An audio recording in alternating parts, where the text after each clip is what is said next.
নমস্কার, আমি অ্যাস্ট্রোলজার বৈশালী সরকার। আজকে এমন একটি বিষয় নিয়ে আলোচনা করব বা এমন কিছু জিনিস আপনাদের জানাবো, কাউকে সেটা জানাতে পারবেন না। গোপনে আপনাকে সেই ক্রিয়াগুলো করতে হবে এবং আপনার ভাগ্য তাতে কিন্তু চমকে যাবে, অর্থাৎ চমক দিতে শুরু করবে।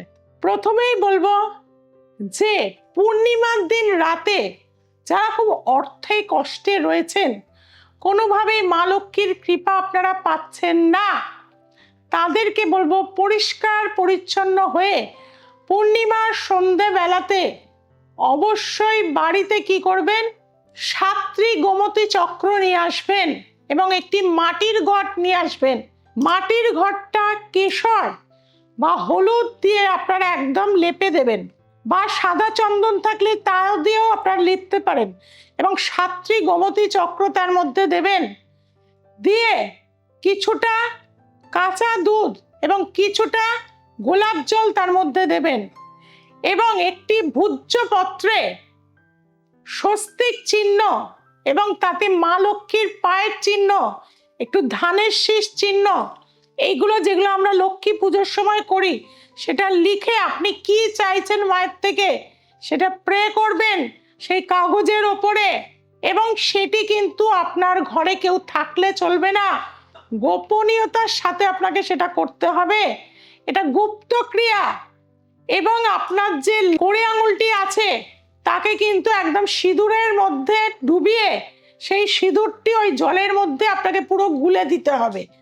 দিয়ে আপনি কি করবেন, লাল কাপড় দিয়ে ঘরটির মুখ আটকাবেন এবং মা লক্ষ্মী আপনার যেখানে রয়েছে তার পেছনে, বা অনেক সময় মা লক্ষ্মী বড় থাকে তার ভেতরটা গর্ত থাকে দেখবেন, তার ভেতরে কিন্তু ওই ঘরটি রেখে মাকে বসিয়ে দেবেন।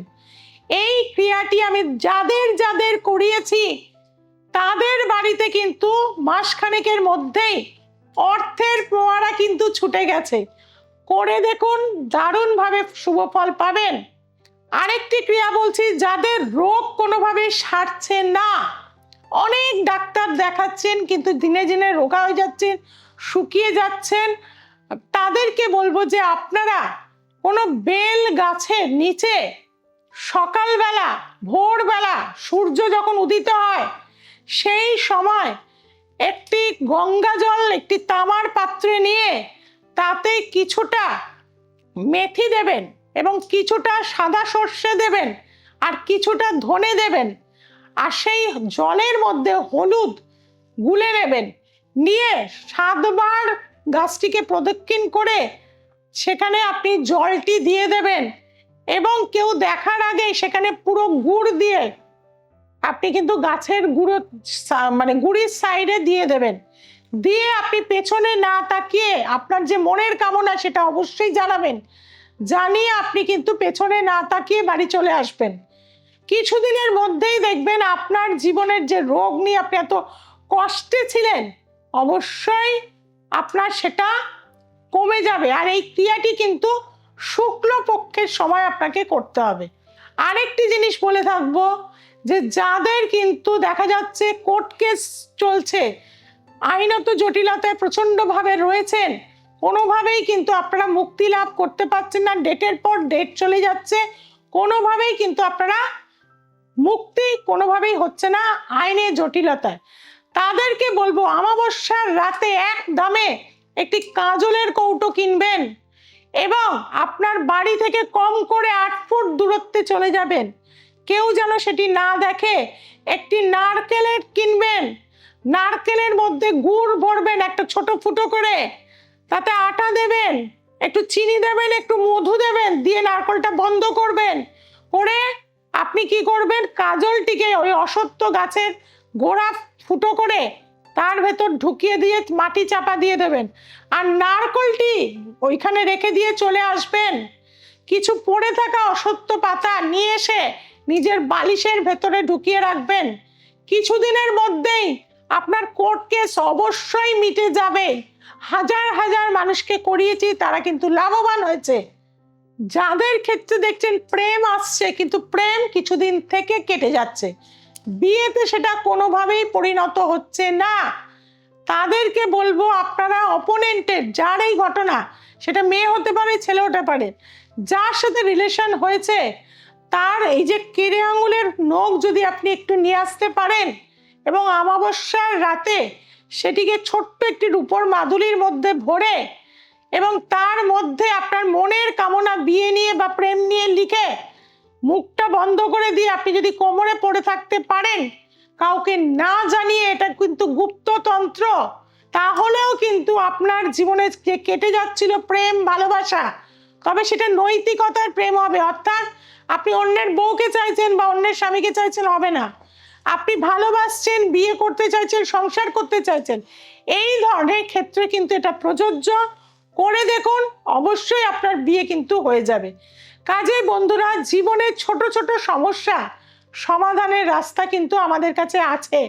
আর আছেন মা তারা, মা কামাখ্যা, যার সাধনা কিন্তু আমি দীর্ঘ 27 বছর ধরে করে চলেছি। অগণিত ভক্ত শিষ্য, মা কামাখ্যার পয়সা আমি নিয়ে আসি ওখান থেকে, তারা তাদের ক্যাশ বক্সে রেখে প্রচুর অর্থের মালিক হয়েছে। যারা চাইছেন অবশ্যই যোগাযোগ করবেন। যারা দূরে আছেন অনলাইনে প্রেডিকশন নিয়ে নিজেদের প্রতিবিধান কিন্তু করে নিতে পারবেন। আর আমার প্রতিটা এপিসোডে কিছু স্পেশাল জিনিস থাকে, তার জন্যে সোমবার, মঙ্গলবার, শুক্রবার আর রবিবার দ্য এসেন্স অফ অ্যাস্ট্রোলজি দেখতে কিন্তু ভুলবেন না। যেটা ভুলে যাচ্ছেন, চ্যানেলটিকে সাবস্ক্রাইব করতে, চ্যানেলটিকে সাবস্ক্রাইব করুন। ফেসবুক চ্যানেলে প্রতিদিন দুপুর 2টোয় লাইভে সরাসরি কথা বলি। যারা কথা বলতে চাইছেন, নিজেদের সম্পর্কে জানতে চাইছেন, অবশ্যই 7439604270 নাম্বারে যোগাযোগ করে নেবেন। যারা চেম্বারে আসতে চাইছেন, পশ্চিমবঙ্গে বিভিন্ন জায়গায় আমার চেম্বার রয়েছে, কখন কোন চেম্বারে আছি জানতে গেলে 6290513152-তে যোগাযোগ করুন। আজ এই পর্যন্ত। সবাই খুব ভালো থাকবেন, সবাইকে খুব ভালো রাখবেন।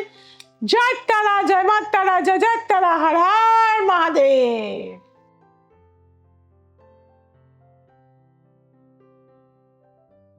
নমস্কার, আমি সুস্মিতা মুখার্জি আরামবাগ শহর থেকে আসছি। আমার বাড়িতে অনেক সমস্যা ছিল। আমি দিদির কাছে আসার পর থেকে, অনেকদিন থেকেই দিদির কাছে আসছি। দিদির কাছে আসার পর থেকে একটা একটা করে সমস্যার সমাধান পাচ্ছি দিদির কাছ থেকে। রিসেন্টলি আমার দাদার বিয়ে হচ্ছিল না বলে আমি দিদির কাছে এসেছিলাম, উপকৃত পেয়েছি। মানে দিদির কাছ থেকে অনেকটাই উপকার পেয়েছি আমরা। আমি অনুরোধ করবো এই ফলাহানে অবশ্যই আমরা দিদির সাথে গিয়ে মহাশ্মশানে গিয়ে আহুতি দেব ওখানে হোমেতে। এবার আমি খুব অনুরোধ করে বলবো সবাইকে, যারা কাজ হয়নি, যাদের অন্য জায়গায় গিয়ে যারা ঠকেছেন বা যারা ফল পাননি, হতাশাগ্রস্ত হয়েছেন, তারা অনুরোধ করবো দিদির ঠিকানা নিয়ে দিদির কাছে সঙ্গে যোগাযোগ করুন, দিদির কাছে আসুন। আমি বলছি দিদির কাছে আপনারা উপকৃত হবেন এবং ফলও পাবেন।